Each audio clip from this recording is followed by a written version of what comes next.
Audible? I'm audible. Yes, sir. Yes, sir. Yes, Yes, sir. sir. Yes. Should I begin? Yes, sir. Yes, sir. Okay. So today we have to talk about T.S. Eliot, right?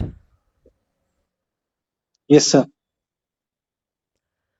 I hope you all are familiar with T.S. Eliot as a poet and as a critic. And in your PG classes, you all might have gone through The Wasteland, written by T.S. Eliot, right? Yes, sir. Yes, sir. Yes, sir. Okay. Now, before I try to establish T.S. Eliot as a new critic, let me ask something. Just give me the essence of The Wasteland in one or two lines. There should be some logical answer.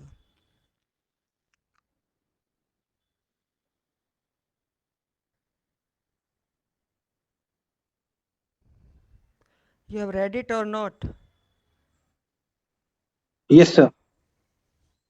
Okay. I'm not asking about this story. I'm not asking about the characters. I'm not asking whether he is an existentialist in that poem or religious. I'm asking about the essence of the complete book in one or two lines.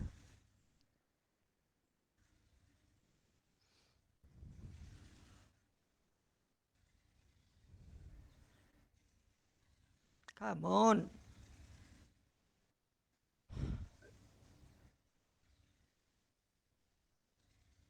Sir, it showcases the complexities, or say, I would say the narrative is very fragmented, and it shows the mindset of people in that modern world. Sir, disillusionment or despair? Okay. Any other candidate?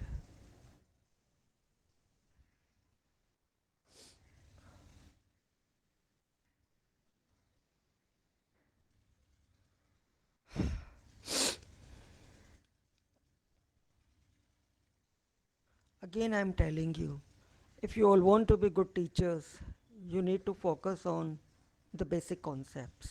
Sir Eliot describes the naked reality of a modern world through various characters, and he says that how England is burning in the fire of lust. Okay. So, do you feel that he looks like a realist or a naturalist? I mean, in the expression of his ideas or in the presentation of Europe, let me say.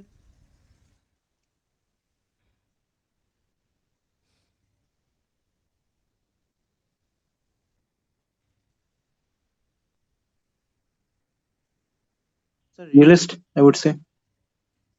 Realist. Okay. Not a naturalist.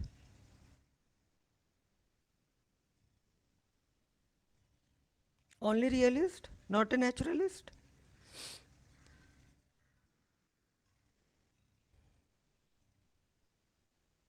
Or more a realist than a naturalist? Yes, sir. Why? He in more ways he was trying to showcase the situations that were present in that Europe, in that post-war scenario. What was happening with the people, what was happening with their mindset, the changing of their alliance to society, or church. Right. But my first question is still unanswered.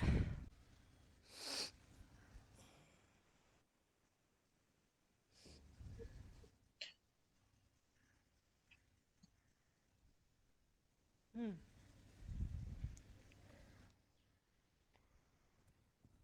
Gautam, Yes, sir. you seem to be there on the screen. Uh, yes, sir. So, Yes, sir. how can you sum the poem up in one line? So it showcases the disillusionment of the time, of that post-world era, in a very fragmented way, where nothing is for sure. I'm not convinced.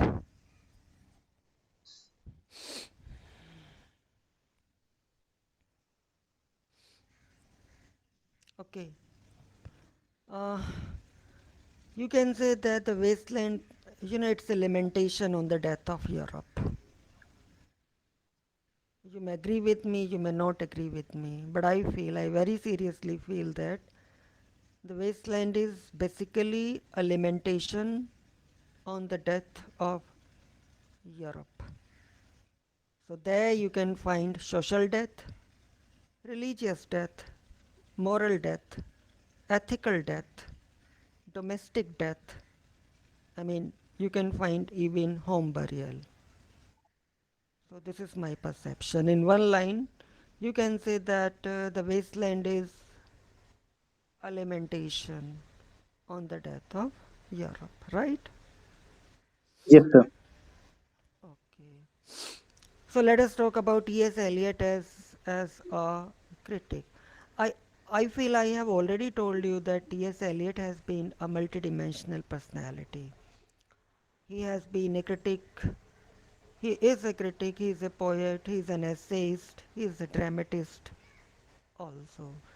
And you can call him a philosopher also. You can call him a classicist also. You can call him an anti-romantic also. So he is so many things. I mean, behind his skin, right? So when we read any author like T.S. Eliot, who is multidimensional in his approach, we face so many difficulties, right?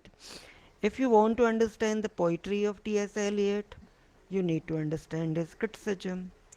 If you want to understand the plays of T.S. Eliot, again you need to focus on his criticism, right? Anyways, so here we have to talk about T.S. Eliot as a new critic. I hope you all are familiar with the term lemon squeezer school of criticism. Lemon squeezer school of criticism. The words were basically used by T.S. Eliot, and the words were used in relation to new criticism. Why? Because in new criticism, say for example, if you take any poem, there you have to analyze the poem stanza wise, then line wise, then you have to focus on each and every word, you have to focus on imagery, you have to focus on the tone, and then you have to find out the meaning. So it is like squeezing a lemon. I hope you are getting the point. Yes, sir. So the words lemon squeezer school of criticism. I mean, the words were used by T.S. Eliot, and the words were used for new criticism just because of its nature. Now, if you try to talk about T.S. Eliot as a new critic, you just can say that he holds you know, he holds you just can say a central part in new criticism, and I think he is one of the 20th century critics who impacted the total course of the 20th century literature, and even today he is impacting the very course of the literature, that is the 21st century literature. And again, it may be a bit irritating. Eliot is not meant for common students and common readers. Eliot is a bit typical, a bit, complicated. Why? The reason is just one, and that is, he wanted to elevate criticism to the level of science. or you just can say that he wanted to elevate criticism to the level of the objectivity in science. The objectivity that we find in science, he wanted to elevate criticism up to that level, right? Then you know that according to T.S. Eliot, criticism is a kind of critical analysis of any work of art. To T.S. Eliot, criticism is a critical analysis, or you can say a rational analysis of any work of art or any work of literature. Then about T.S. Eliot, you can say that he was an analytical critic, and that's why he was against impressionistic criticism. Again, the reason is very simple. In impressionistic criticism, the focus is on subjectivity. The focus is on subjectivity. But Eliot was someone whose focus was not on subjectivity, rather on objectivity. Because I have already told you that he wanted to elevate criticism to the level of objectivity that we find in science. Right? And to T.S. Eliot, criticism is a kind of exercise, not normal exercise, but it is a kind of dispassionate, dispassionate exercise of intelligence, of analysis, of evaluation, and of interpretation. Right? Then about T.S. Eliot, you can say, some of the things I have already told you. Eliot very seriously believes that literature is not a product of any moment of history, and at the same time, it is not a product of some philosophical, foundation. So those who feel, according to T.S. Eliot, those who feel that literature is a product of a moment of history or a philosophical foundation, they should be treated either historians or philosophers. Then I told you that T.S. Eliot, he was against over emotionalism in literature.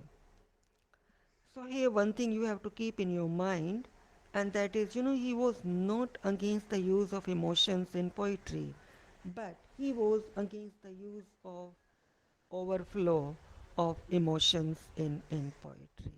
I mean, he was against a kind of, vague emotionalism, right?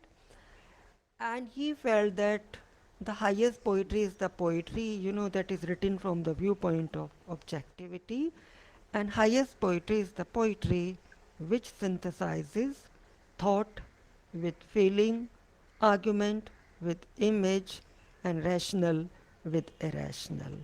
So according to him, highest kind of poetry, it should be an amalgamation of thought and feeling.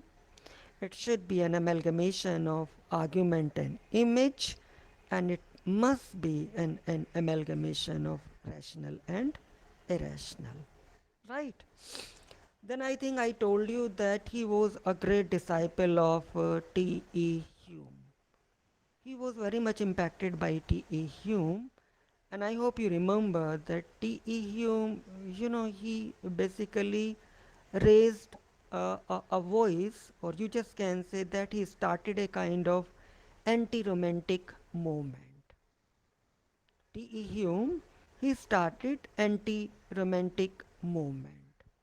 Fine. And at one point of time, this word romanticism, it became a word of abuse both for T.S. Eliot and T.E. Hume.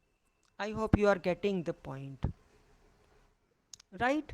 Yes, sir. Again, let me assert that to T.S. Eliot, criticism is the disinterested exercise of intelligence.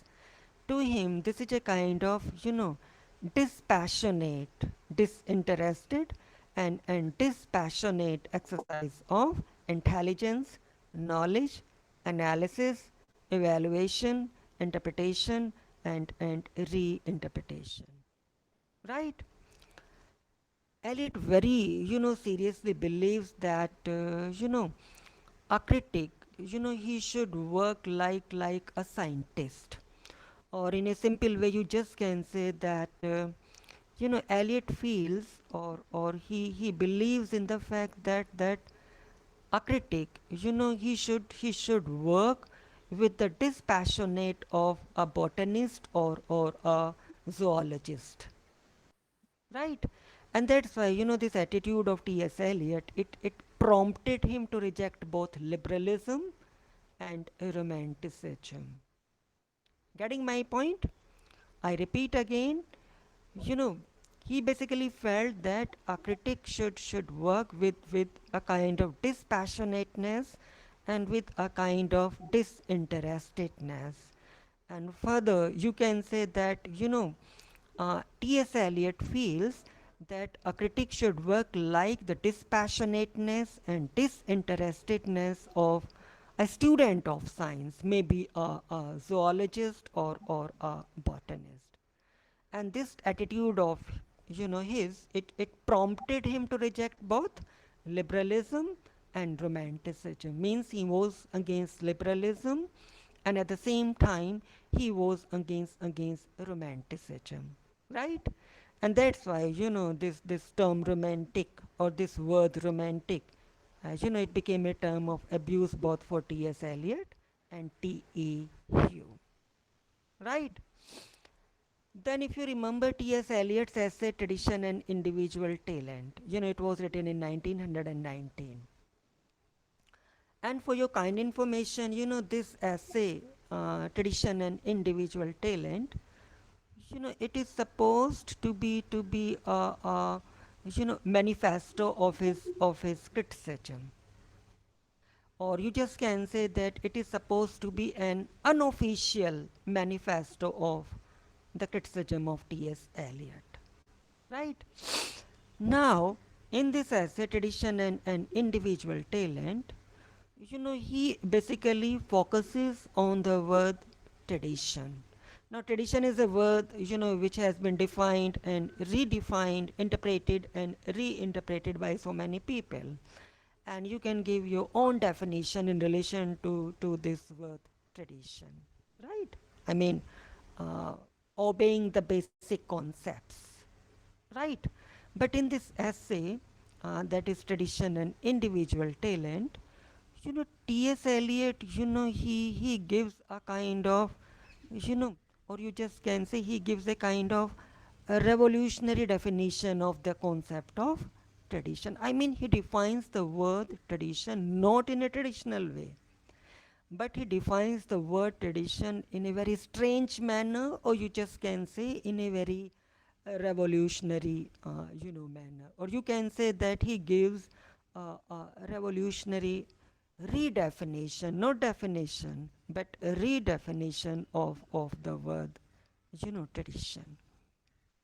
Now the question is, how does he define tradition in this essay? Right? See, listen to me carefully. I'm just simplifying it. I mean, I'm not using the original language of T.S. Eliot. I'm just trying to put it in simple words for you people, right? See, Eliot feels that tradition does not mean to follow the past generations blindly. I mean, that may be a simple meaning of tradition for you people. I hope you are getting the point. Tradition you can define in a way, when you follow the past generation blindly, when you follow the footsteps of your ancestors, your fathers, your forefathers blindly. I mean, whatever they did, if you follow those footsteps, that would be a kind of traditional attitude for you people. But this is not the definition of tradition according to T.S. Eliot. And that's why I said a minute before that he redefines this word tradition, and he gives a revolutionary redefinition of the word tradition. So, according to him, tradition does not mean, to follow the past generations blindly. To him, it simply means, a possession of a historical sense. Now, what is this historical sense? It is a kind of historical sense which involves a perception not only of the pastness of the past, but of its presence also. I repeat it. According to T.S. Eliot, tradition does not mean to follow the past generations or the past attitudes blindly. To him, it means, a possession of a historical sense. And this is the historical sense which involves a perception not only of the pastness of the past, but of its presence also. So try to understand. So there should be not only the pastness of the past, but of its presence also. Means there should be an amalgamation of both past and present. Getting the point? So it involves a perception not only of the pastness of the past, but also of its presence. Right? Now again try to understand, this word tradition. It is coming from a Latin word traditio. Traditio. Traditio. Now what is the meaning of this word? It's a Latin word, traditio. It's a Latin word, and it simply means transmission of teachings, customs, beliefs, and ideas from one generation to another generation. I repeat, traditio basically means, transmission of teachings, customs, ideas, or beliefs from one generation to another generation. Right. So for T.S. Eliot, tradition is basically, it is a kind of value saturated past. To T.S. Eliot, tradition basically means a value saturated past, a past where value is saturated. So to him, tradition is basically a value saturated past, or you can say to him it is a kind of living organism which has a past and present in constant interaction. Right? So the present is incomplete without the past, and the past is incomplete without the present, and that is the essence of tradition for T.S. Eliot. So to him, it does not mean following the previous generations blindly, but to him, it means, a possession of historical sense, and which involves a perception not only of the pastness of the past, but of its presence also. It simply means to him, tradition is a value saturated past. To him, it is a living organism where, a past and a present, they both live in constant, interaction, constant and mutual, reciprocal interaction. Getting my point? Again, you can say that to him tradition is not just, you just can say that dead remains of the past. To T.S. Eliot, tradition does not mean the dead remains of the past or the dead ashes of the past. But to him, it is a kind of, it is a simultaneous order where some major texts of tradition coexist. Where some major texts of, tradition coexist, live together, work together in an organized manner. I hope you are getting the point. Is it? Yes, sir. Yes, sir. Yes, sir. Yes, sir. Hmm? So tradition is not just following the past generation blindly, right? Uh, I mean, that is the simple meaning of the word tradition for all of us. That is the general meaning of tradition for all of us. That we have to follow the past blindly. We have to follow the customs and other things of the past. So this is not the meaning of tradition for T.S. Eliot. To him, It is a kind of moment where the past and the present coexist. In they remain in a kind of mutual understanding. So to him, it does not mean the dead remains of the past. To him, it is a kind of living organism. To him, it is a kind of value saturated past where the past and the present live together. Is that clear? Yes, sir. Yes, sir. Yes, sir. Then, in the same essay, if you remember, he talks about his theory of the impersonality of theory, right? And here, if you remember, he basically rejects the romantics, specifically William Wordsworth. When he talks about his theory of impersonality, there, he makes a direct attack on the romantics, specifically on T.S. Eliot, right? So, if you remember, about artistic creation, T.S. Eliot says that poetry is a spontaneous overflow of powerful feelings. It takes its origin from the emotions recollected in tranquility. So here the focus is on the overflow of emotions. And remember, T.S. Eliot was against the use of overflow in poetry. The use of overflow of emotions in poetry. I mean, he's not against the use of emotions in poetry. Rather, he's against the use of the overflow of emotions in poetry. Right? So here, when he talks about this concept of the impersonality of theory, he basically attacks on all the romantics, specifically William Wordsworth. To him, poetry is not a turning loose of emotions, rather, it is an escape from emotions. To him, poetry is not an expression of personality and feelings and sentiments, but to him, poetry is an escape from personality, from own feelings and sentiments. Right? So when he talks about his theory of impersonality, he very clearly rejects the romantics and specifically, you know, Wordsworth. So once again, we see that he talks about a kind of disinterested contemplation, right? So for T.S. Eliot, artistic creation is a kind of disinterested or dispassionate contemplation, and that's why he attacks on emotions recollected in tranquility. Why? Because to him, poetry is not a turning loose of emotion, but it is an escape from emotion, right? Again, it is not the expression of personality, but it is an escape from personality, right? If you remember it as a function of criticism, there in this essay he defines true criticism.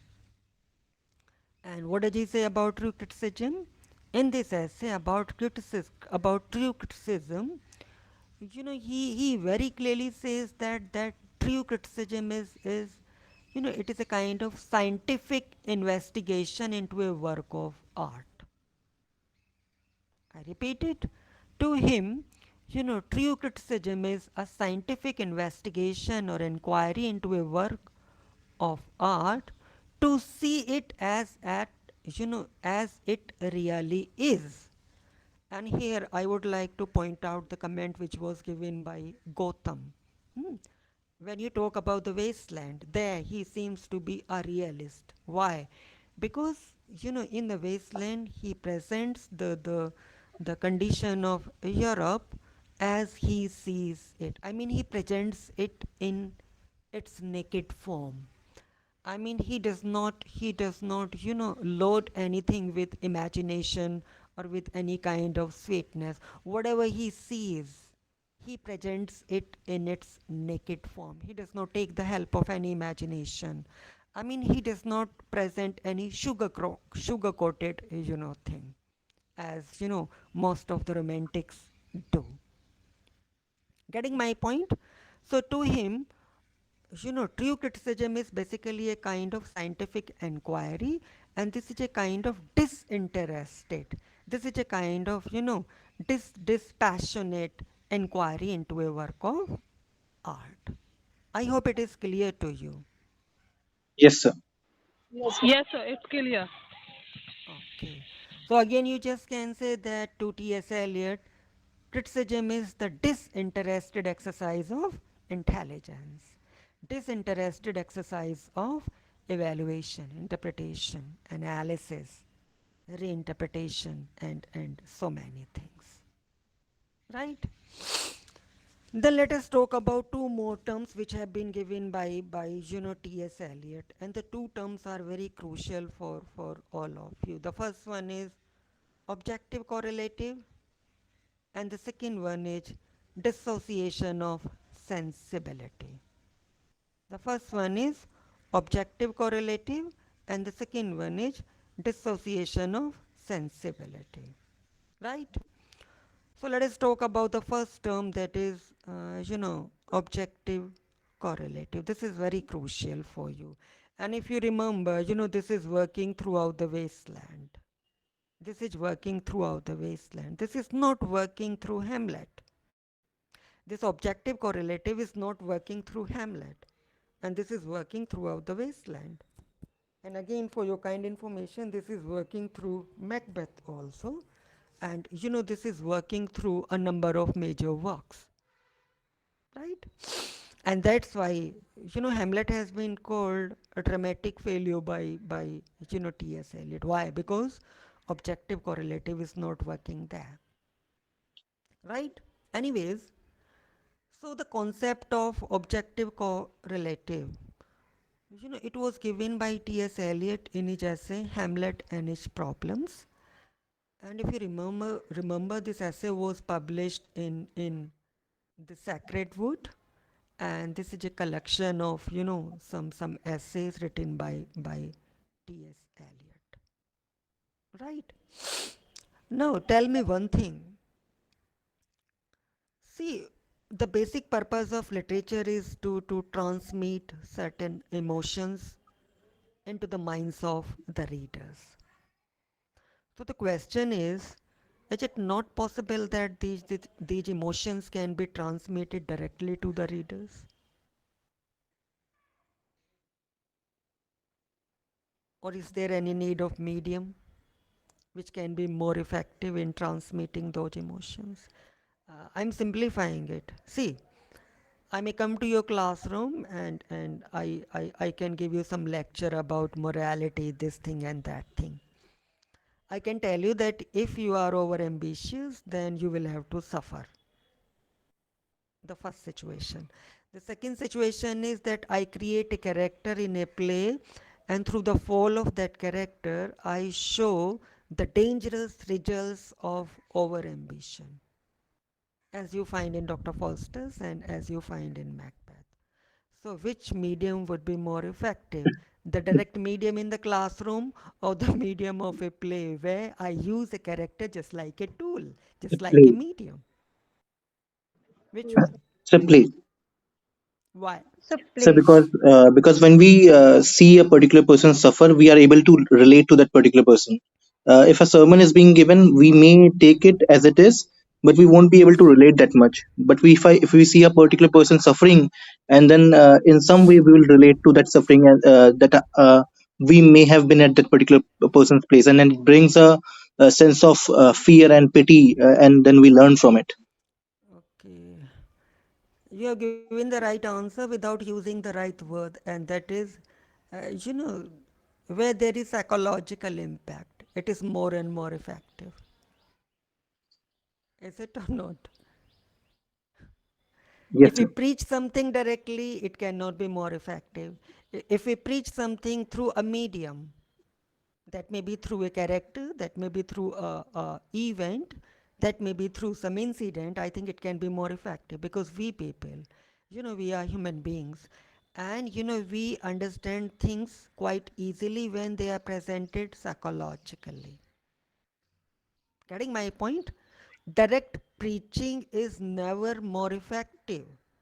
Direct preaching is never more delightful.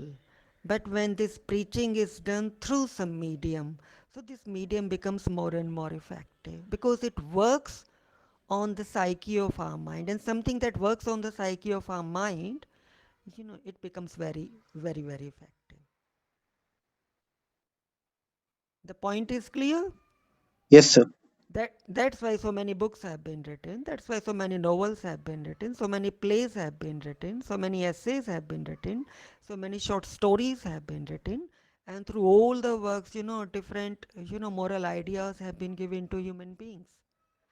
And when such moral ideas or didacticism are given through some medium, they are more and more effective. Direct preaching, I mean to say, is not that much, effective.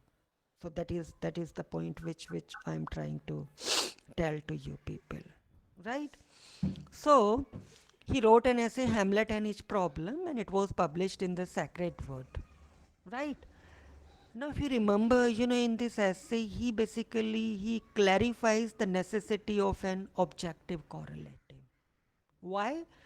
Just to effectively express human emotions in a play or in a poem or in a short story or in any novel. I mean, it may be any kind of work of literature, right?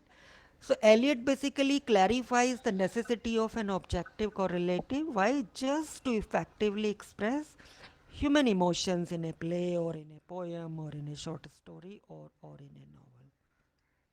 Again, I repeat, as human emotions cannot be, directly transmitted by any dramatist or poet to the mind of reader. So, what is done?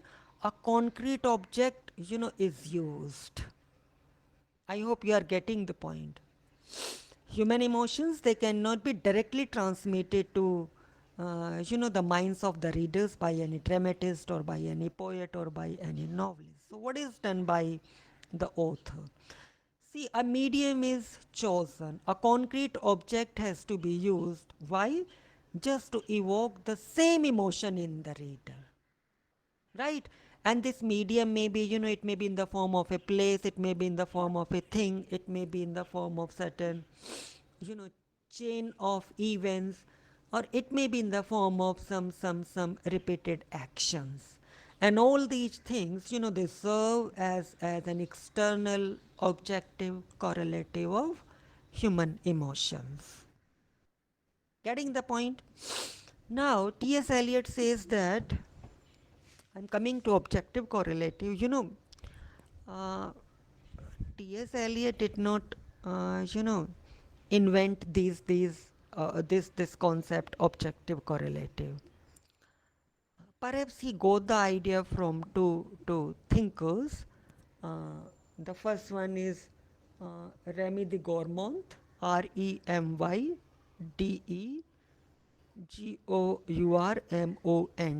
Remy de Gourmont, and the other one is uh, Lucien Levy, Lucien Levy, Lucien Levy. So, the fact is that he himself did not invent the idea of objective correlative. Rather, he took this idea from two thinkers, Remy de Gourmont and Lucien, Levy. Right, now what is objective correlative? Try to understand. See, Eliot says that emotion can best be expressed in poetry through objective correlative. What is that? Now, this is a chain of events, situations.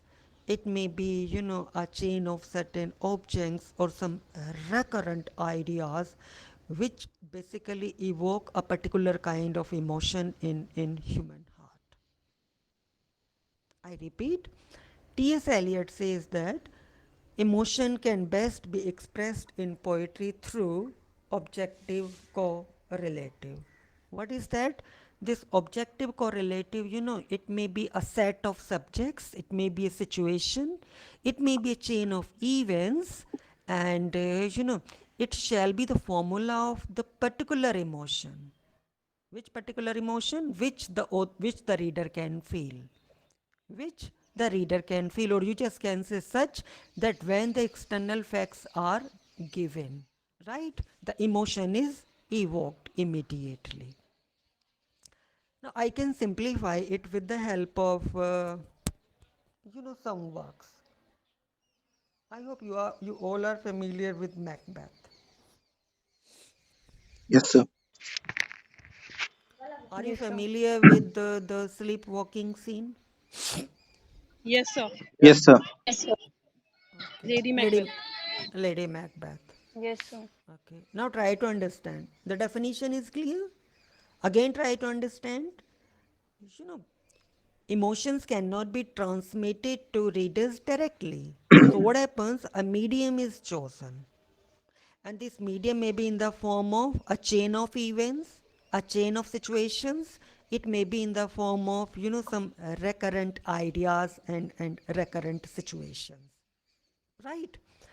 Because I have already told you that direct preaching can never be delightful. Direct teaching can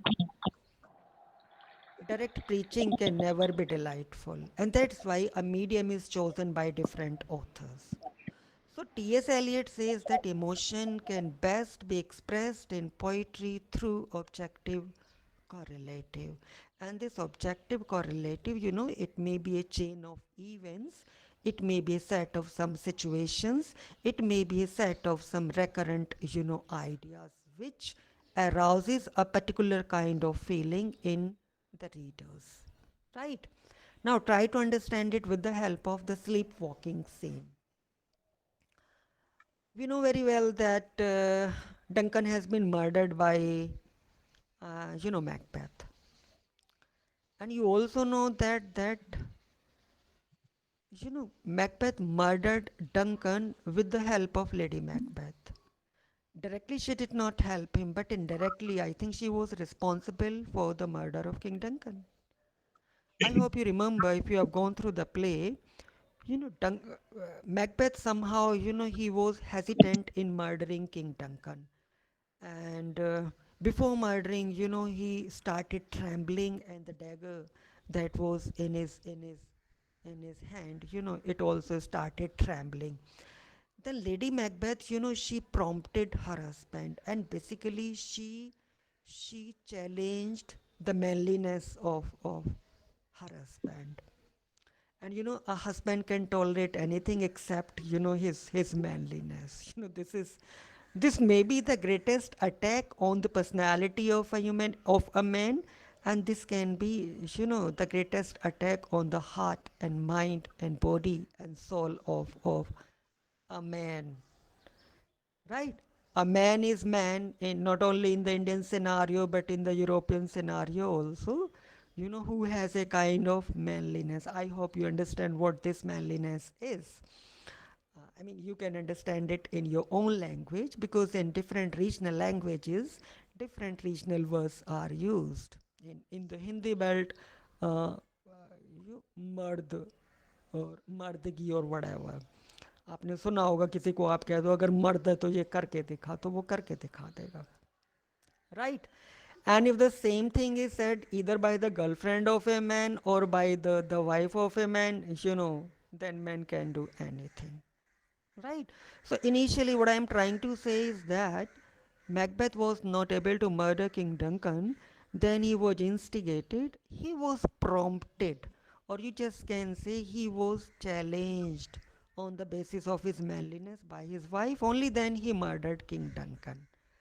And at the time of the murder of King Duncan, some blood drops, blood drops fell, on the clothes of Macbeth, as well as on the clothes of Lady Macbeth also. And for this, this murder scene is followed by the Potter scene, and it has been used just like a literary device by William Shakespeare. I mean, to provide comic relief, and in a way to give some time to Macbeth and Lady Macbeth to change their blood coated dress. I mean, it has different purposes. This is basically against the rules and regulations of the ancient masters, that there should be no mingling of tragedy with comedy and comedy with tragedy. But Shakespeare uses this comic scene with a purpose, and the purpose has, uh, you know, has well been served in the book. Right now, the murder is done, and after this murder, if you remember, Macbeth has to commit so many murders in order to hide one truth, or you just can say that he becomes a professional murderer. Right. Again, one more question. How can you define Macbeth in one line? I mean, the essence of the play in one line. So a person corrupted by ambition and desires of his woman. Any other answer?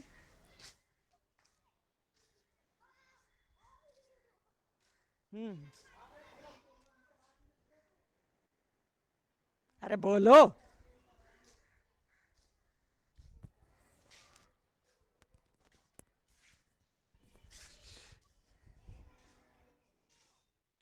Not a single soul is there who is ready to give any answer. What the hell?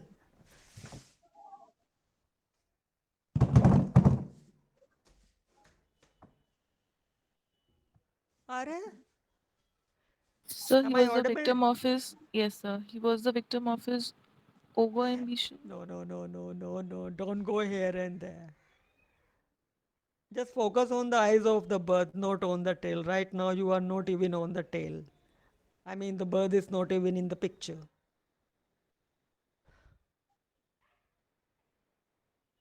See, whenever you prepare any book, you just focus on the title and its dramatic significance basically in the book, right? So, in one line, you can define Macbeth by saying that crime is always followed by punishment. You may befool the judicial system, you may befool the administrative system, you may befool the police system, but you cannot befool a system that is working inside your soul. If you are guilty, then you are bound to be rebuked by your soul. You may be a victim of somnambulism, you may be a victim of nemesis, and you may be a victim of hallucination. If you commit some crime, then your soul will scold you. You cannot befool the system that is working inside your soul. I mean, there is a difference between what is good and what is evil. So, you may befool any kind of system, but you cannot befool the system that is I mean, that is working in your soul if it exists. So crime is always followed by punishment. So punishment may be actual, it may be psychological. Nemesis, really would work if you commit any crime. And the same thing happened with Macbeth and Lady Macbeth. If you remember, Macbeth became a victim of hallucination. In fact, there was no Banco in the hall, and he perceived as if Banco was sitting, on his chair. So that was merely hallucination, right? And if you remember Lady Macbeth, see, we have two Lady Macbeths in the play. One Lady Macbeth is the Lady Macbeth of the murder scene where she is more than masculine, right? Where she does not have even a single quality of a female, no kindness, no compassion. There she is more than a masculine, right? But if you try to analyze her character after the murder, then you can find that she is less than feminine even. She's not even feminine, but she is even less than feminine. The way she behaves, the way she acts, the way she reacts. If you remember, she always keeps rubbing her hands. Why? Because she feels that there is blood on her hands. The reality is that there is no blood on her hands, rather, the blood is in her psyche. The blood is in her mind. Psychologically, now she is overburdened by the guilt feeling. She was a party in the murder. Rather, she was responsible for the murder of King Duncan. I mean, this is my own idea. You may have a different idea. I cannot challenge your idea. Right? But my personal point is that Lady Macbeth was mainly responsible for the murder of King Duncan. So the fact is that she was a party in the murder, and after this crime, Nemesis started working, and she became a victim of, somnambulism. That is a psychological term, and that means, it's a kind of disease when a person walks during the sleep. Right? So, guilt feeling of Lady Macbeth, it has been evoked through a chain of events and situations. See what happens. If you remember, Lady Macbeth is seriously ill. The doctor is not able to diagnose her problem. And what is the problem? The problem is that number one, she keeps rubbing her hands. Number two, she gets up in her sleep unconsciously and she starts walking. Right. So, if you try to have a look at the sleepwalking scene, you'll find that at one particular point of time, unconsciously, she gets up from her bed, she goes to the almirah, she opens it, she takes some papers, then she takes a seal and she stamps the paper, she goes outside and then she comes back. I mean, chain of events, and all the chains of this chain of events, this is evoking a particular feeling, this is evoking a particular emotion. And what is that emotion? The guilt feeling of Lady Macbeth. So what is objective correlative? It's a chain of events and situations. It may be a set of certain recurrent ideas or symbols which evoke certain feeling. So here we see that Lady Macbeth gets up from her bed. Event number one. Goes to Almira. Number two. Takes some papers. Number three. Seals them. Number four. Goes outside. Comes back. And then again sleeps. So this is the disturbed state of the mind of Lady Macbeth, and this disturbed state of the mind of Lady Macbeth, it has been presented before the readers with the help of a chain of events. And this chain of events is evoking a particular feeling, it is indicating towards the guilt feeling of Lady Macbeth. Means in the sleepwalking scene, the readers come to know that now Lady Macbeth is guilt ridden. She is not in a normal situation of mind, and and Nemesis has started working. Getting my point? So that is objective correlative. Throughout the wasteland, you can find the feeling of disillusionment. Throughout the wasteland, you can find a sense of sexual perversion. Throughout the wasteland, you can find a kind of decline. Right? So try to have a look at different situations in the book, different characters in the book. So all the characters, all the events, they evoke one emotion, and that is the emotion, or that is the feeling of disillusionment. All are disillusioned, and this is basically one feeling with which most of the people in the modern society are suffering. See, in the modern society, this is the mechanical age. This is the third wave when we are working with machines and computers and robots. Right? This is the time of globalization. This is the time of microchip revolution. Right? So, since we are working with machines and computers, we all have become like machines and computers, means insensitive. Insensitive. Right? We do not believe in relationship. We do not believe in God. If we believe in God, then that is for a selfish purpose. Right? So today the condition is that we are neither theist nor atheist, maybe agnostic or maybe something else. We give way to sexual perversion. We all feel disappointed, dejected, rejected. And we all look back at everything in anger because the things are not going in our own way. So, simply because we are working with machines and computers, we have become like them. And today, if I am not wrong, every second person is suffering from a sense and this age I belong to nobody and nobody belongs to me. Hindi में कहो तो ज़्यादा अच्छा लगता है मैं किसी का नहीं हूँ कोई मेरा नहीं है I mean every second person is suffering from this sense and this sense is very dangerous. So there is a kind of disillusionment in the modern society. And what is the wasteland? The wasteland is an epic of disillusionment. And this is the disillusionment of Europe. All cities are alike, be it Paris, be it Jerusalem, be it New York, or be it any other city.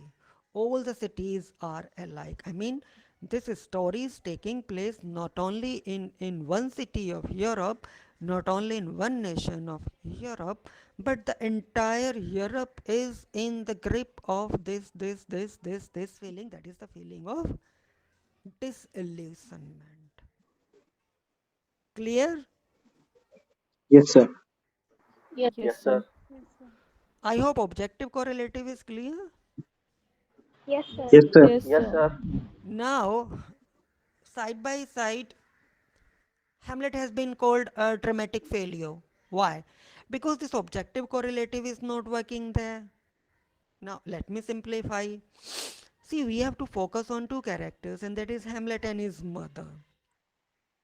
Hamlet, is a tortured personality. His mother, you can call her a simpleton, a fool, a passive lady, a docile lady, an illogical lady, a useless lady, a good for nothing lady. It's up to you.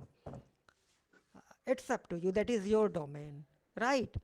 What is the real problem? The real problem is that, see, uh, from the viewpoint of Oedipal feelings, see, Hamlet is a victim of Oedipus complex. Do you agree with it or not? Yes, sir. Okay. Ernest Jones, he has very clearly proved it. Fine. And this interpretation is used in relation to procrastination, delay in taking the revenge of his father's murder. So many interpretations have been there which may be responsible for that delay, but one interpretation has been given by Ernest Jones, and he says that Hamlet delays in taking the revenge of his father's murder just because he is a victim of Oedipus complex. Right? Am I audible to all of you? Yes, sir. Yes, sir. Yes, Yes, yes, sir. sir. The voice Yes, is sir. clear? Yes, sir. Yes, sir. Yes, sir. Of course, Yes, sir. yes, sir. Completely. Okay, because I'm telling you something which can be very useful to all of you once you become teachers, right? So, Ernest Jones says that Hamlet delays in taking the revenge of his father's murder just because he's a victim of Oedipus complex. See, what is the problem of Hamlet? The problem of Hamlet is that he has developed antagonism for Claudius. Why? Because Claudius has married his mother and he feels that Claudius is spoiling the royal bed of Denmark because he's sleeping with his mother. Right? Moreover, he's under the perception that his mother has also been a party in this murder.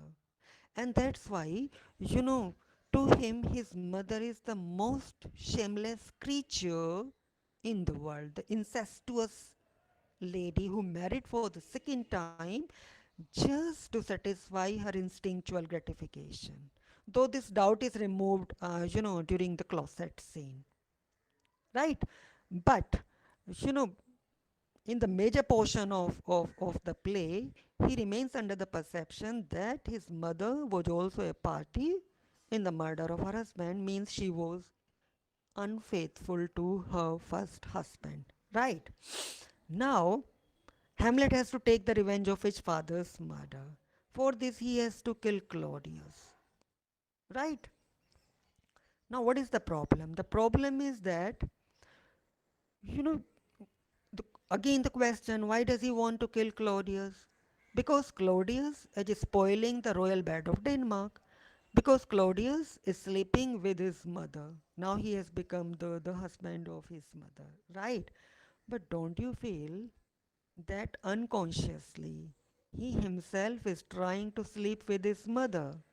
I mean, from the viewpoint of Oedipal feelings. And that love for mother and hatred for father. And that develops during the childhood days when every male child wants to kill his father in order to marry his mother. I hope you are familiar with the concept. I'm not going into the depth of the idea. My point is that Hamlet delays, and for this delay, his Oedipal feelings are responsible. How? See, Hamlet wants to kill Claudius because Claudius is sleeping with his mother. But again, don't you feel that unconsciously he himself is trying to sleep with his mother? Yes. Now, if he has to kill Claudius, first he will have to kill himself. Why? Because he is trying to kill Claudius for the crime what he himself is doing. He's trying to kill Claudius because he is sleeping with his mother. But unconsciously, he himself is trying to sleep with his mother. So he is committing the same crime against which he is fighting for. So in this process, he is able neither to kill his uncle, I mean himself, nor his uncle. I mean, if he has to kill his uncle, first he will have to kill himself. Why? Because he himself is committing the same crime for which he plans to kill his uncle. So, in this process, he is able neither to kill himself nor kill his uncle. And he kills Claudius only when Gertrude is dead, when everything is lost for him, when there is no other option left for him. I hope this is clear to you. Yes, sir. Yes, sir. Okay, now the point is how objective correlative is not working here. See, Hamlet, he had Oedipal feelings for his mother. But do you feel that at any point of time in the text, Gertrude also had somehow the same feelings for Hamlet? Never. So Hamlet's Oedipal feelings do not serve as objective correlative for the feelings of his mother. Mother is not even slightly aware of the fact that Hamlet is having such feelings for her. So objective correlative is not serving here. Correlation is not here. The correlation of feelings is not here, and that's why Hamlet has been called a dramatic failure by Yes, T.S. it is. Eliot. I hope it is clear to you. By C.S. Eliot. Yes, sir. Yes. Yes, sir. Yes, Hmm? I mean, according to dreaming very plus and according to dreaming very plus and the dream holy. Clear? Yes, sir. Yes, sir. Yes, Yes, sir. sir. Yes, sir. So now the term objective correlative is clear. Yes, sir. Yes, sir. Pakka. Yes, sir. Yes, sir. Yes, sir. Okay. Thank you. So the next term is dissociation of sensibility, right? Yes, sir. Yes, Dissoci- sir. Again, the term has been given by T.S. Eliot in his essay Metaphysical Poets. And this essay was published in the selected essays. Hamlet and his problem, it was published in the Sacred Wood. And Metaphysical Poets, it was published in uh, the selected essays. Right?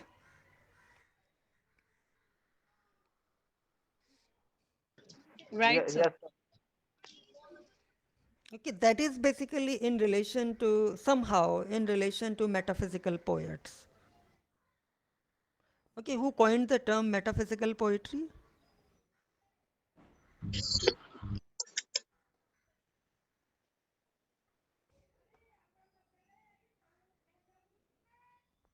I wish to hang all of you. I don't know why. No, sir, we are not. You, Actually, you TS all clear. deserve, you all Dr. deserve Samuel Johnson? hanging, and that also publicly. Who gave the term metaphysical poetry or metaphysical poets? Samuel Metaphysical Samuel Johnson. poetry. Johnson. Samuel Samuel Johnson, John sir. Biden. Johnson. तो मुंह में Samuel दही जम Johnson. रही है क्या? Sir, तो I कहाँ पे gave the the? answer. You didn't hear that. Sorry.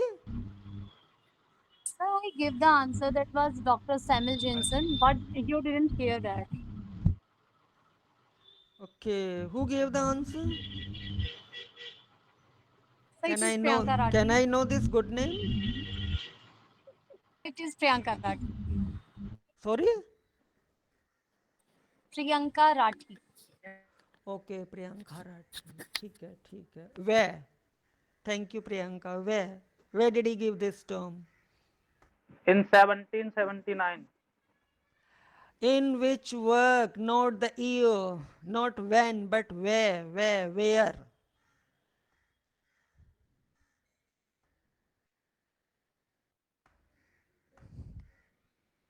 Life of most eminent English poets. Right? So, in which chapter? Essay of Abraham Cowley. Good. Who is this? Sir Gita.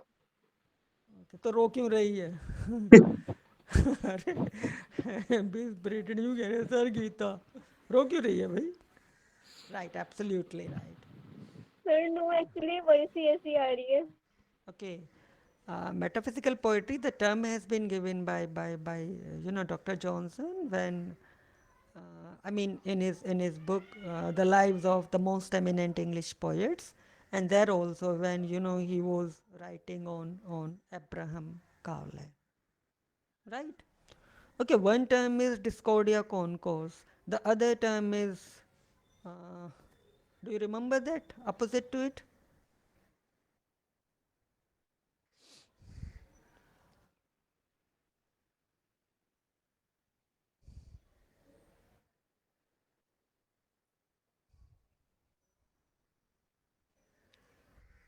Anyone? Discordia Concourse, इसके opposite भी एक term है.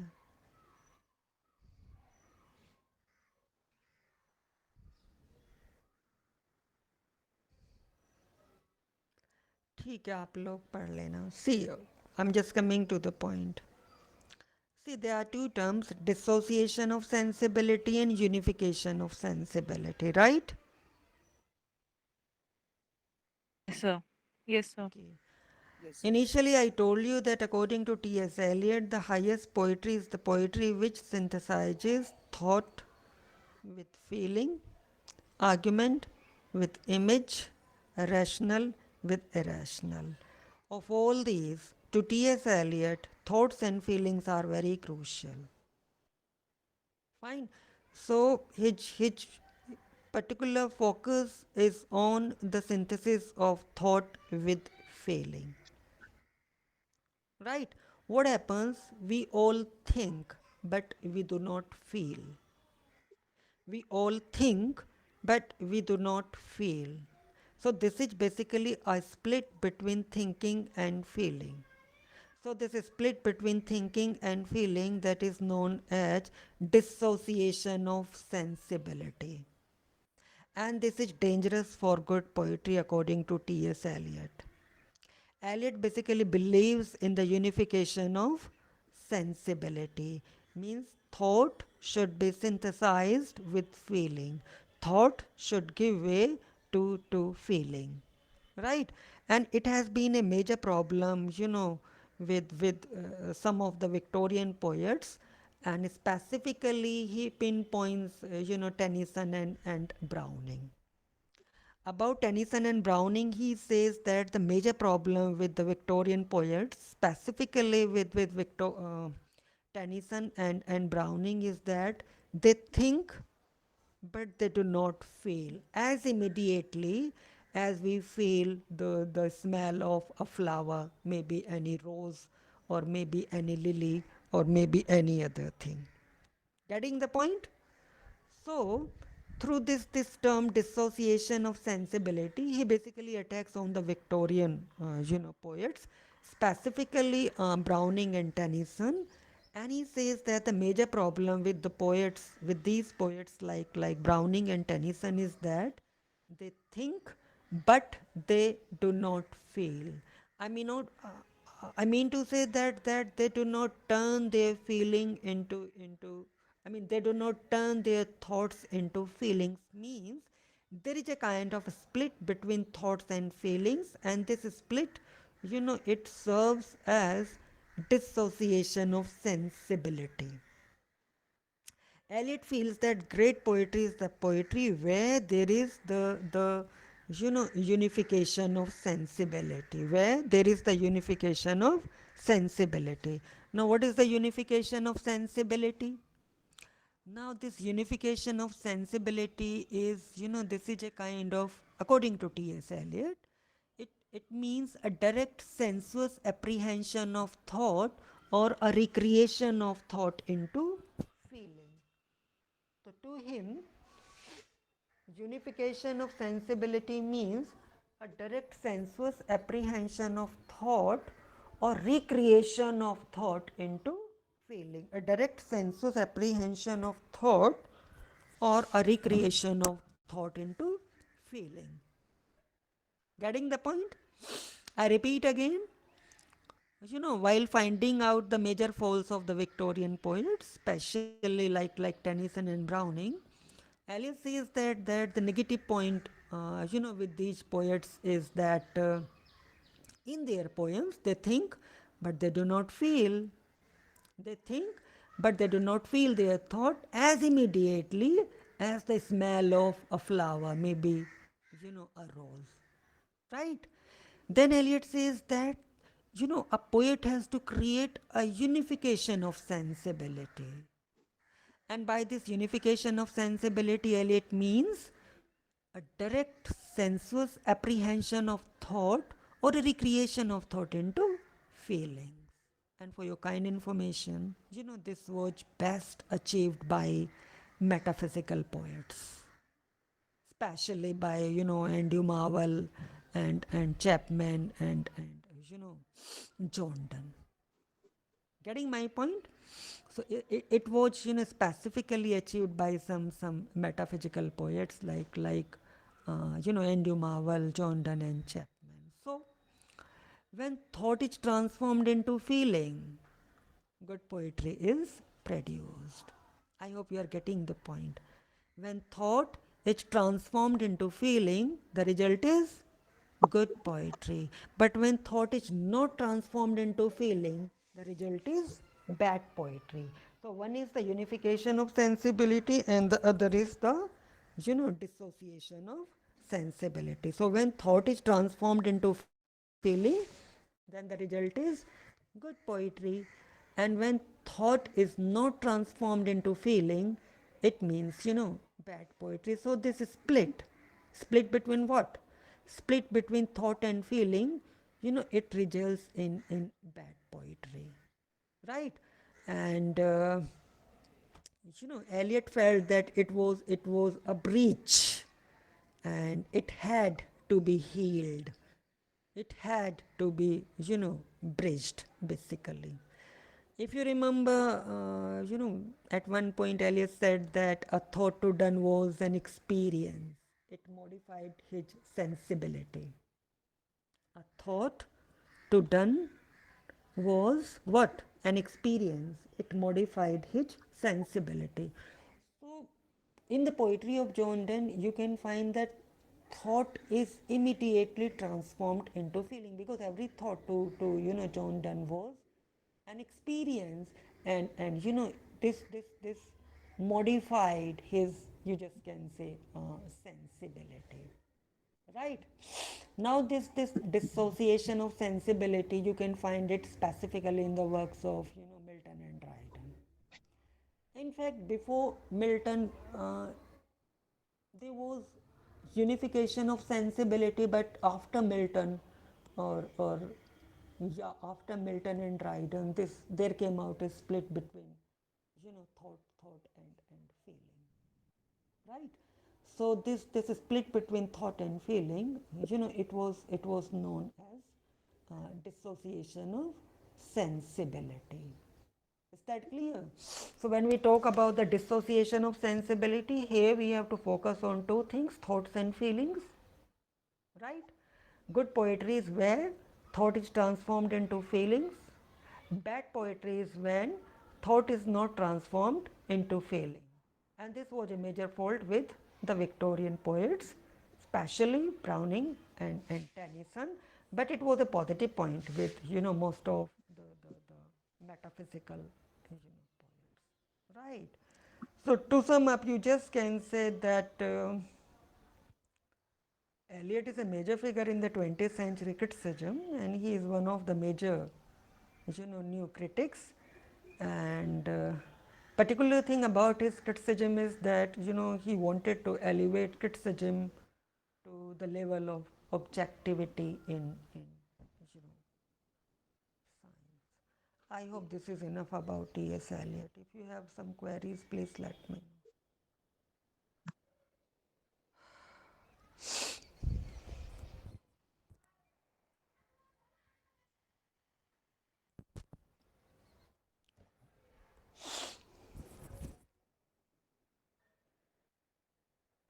No, sir.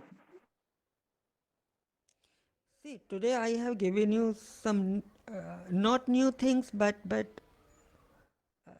I have tried to simplify, some of the facts like objective, correlative, and dissociation of sensibility, and the application of objective correlative on Lady Macbeth and the wasteland, right? And how it is not working in Hamlet, and somehow I told you about, delay in Hamlet.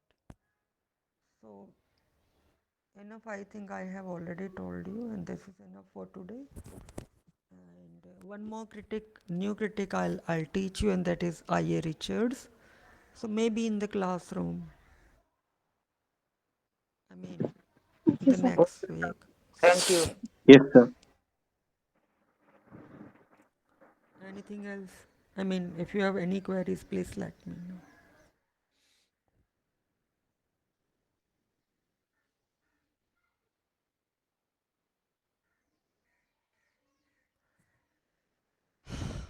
Okay, then, thank you.